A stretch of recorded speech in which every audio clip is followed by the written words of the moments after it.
Senator Diezek. Thank you, Mr. President. I move that further proceedings under the roll call be dispensed with and the Sergeant-at-Arms be instructed to bring in the absent members. On that motion, any discussion? Seeing none, all in favor say aye. All opposed say no. The motion prevails.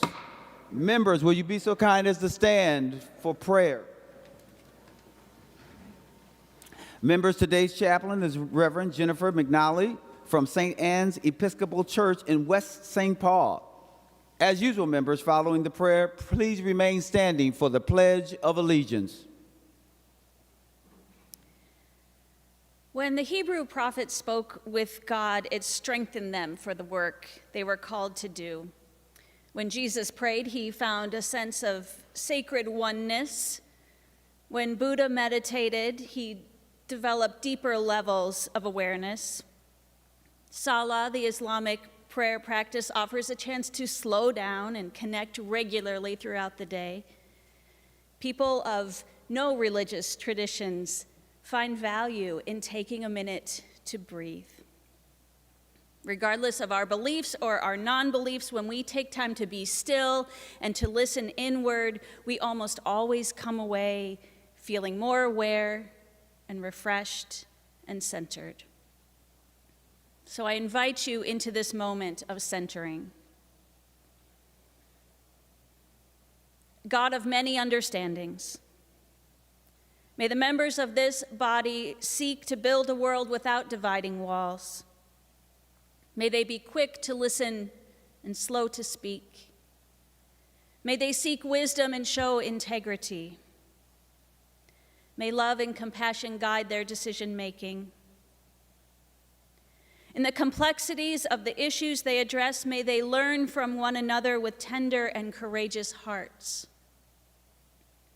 May the members of this body live as an example of what it looks like to celebrate the differences that might otherwise divide us, differences of age, of culture, of opinion, of ability, of religion.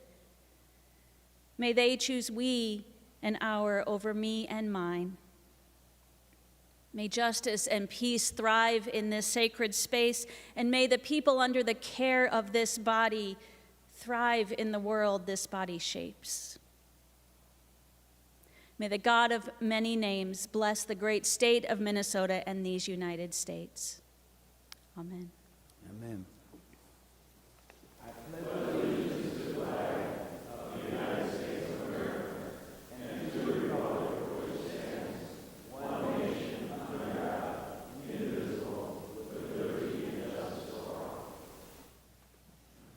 Thanks, members. The secretary will take the roll. Abler, Anderson, Barr, Bolden, Carlson, Champion, Coleman, Swadzinski, Dames, Dibble, Dornick, Draheim, Drazkowski, Duckworth, Diedzik, Eichhorn, Farnsworth, Fateh, Frentz, Green, Grunhagen, Gustafson, Hoschild, Herr, Hoffman, Housley, Howe, Jasinski, Johnson, Klein, Coran, Kroon, Kunish, Kupek, Lang, Latz, Liskey, Limmer, Lucero, Mann, Marty, Matthews, Mayquade, McEwen, Miller, Mitchell, Mohammed, Morrison, Murphy, Nelson, Verbaten, Pappas, Pa, Port, Pratt, Putnam, Rarick, Rasmussen, Rest, Seeberger, Utke, Weber, Wiesenberg, Westland, Westrom, Wickland, Zhang. Members, pursuant to Rule 14.1, the following members intend to vote pursuant to 40.7. Howell, Lang, and Port. Members, a quorum is present. Members, if you want to follow along, as usual, I'm on the Senate agenda dated Wednesday, May 3rd, 2023. We will begin with the second order of business. Executive and official communications. The following communications were received and referred as indicated. Members, no action is required. Members, we will now proceed to the third order of business. Messages from the House. The Secretary will read the message. Mr. President, I have the honor to announce the passage by the House of the following Senate file herewith returned. Senate File Number 2369, a bill for an act relating to economic development, modifying economic development policy provisions. Signed, Patrick D. Murphy, Chief Clerk, House of Representatives. Members, no action is required. Members, there's a message to read at the desk. Mr. President, I have the honor to announce the passage by the House of the following House file herewith transmitted. House File Number 2. Signed, Patrick D. Murphy, Chief Clerk, House of Representatives. Members, no action is required. The next order of business is the fourth order of business, first reading of House bills. The Secretary will read the House file number. House File Number 2, a bill for an act relating to employment, creating a family and medical benefit insurance program. House file number 2 will be referred to the Committee on Rules and Administration for comparison with Senate file number 2, now on general orders. Member, there is a committee report to read. Senator Murphy from the Committee on State and Local Government and Veterans, to which was referred House File Number 3100, a bill for an act relating to retirement, reducing the actuarial assumption for investment rate of return, etc., reports the same back with a recommendation that the bill be amended as follows. And when so amended, the bill do pass and be re-referred to the Committee on Finance. Pursuant to Joint Rule 2.03, the bill is referred to the Committee on Rules and Administration. Senator Disick for a motion to adopt the committee report.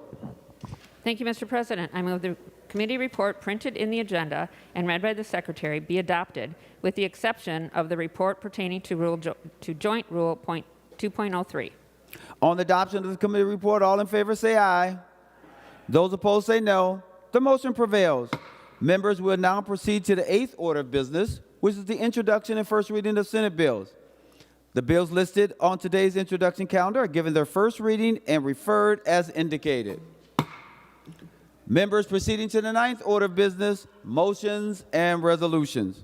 We will adopt the author's motion as one. All in favor say aye. All those opposed say no. The motion prevails. Senate Resolution number 48 through 50 will be referred to the Committee on Rules and Administration, and there's no action required. Members, seeing nothing else, we will now proceed to the 13th order of business. Announcements of Senate interest. Without objection, the following senators will be excused from today's session: Farnsworth, Liskey, Lucero, and Rarick. Any additional announcements of Senate interest? Mr. President, Senator Johnson. Senate Republicans will reconvene caucus in 323 upstairs after we're done. Thank you. Any other announcements of Senate interest? Seeing none, Senator Disick. Thank you, Mr. President. The DFL will caucus immediately after session up in room 303. And with that, Mr. President, I move that the Senate do now adjourn until tomorrow, May 4th at 11 a.m. Any discussion on that motion? Seeing none, all in favor say aye. All those opposed say no. The motion prevails and the Senate is now adjourned.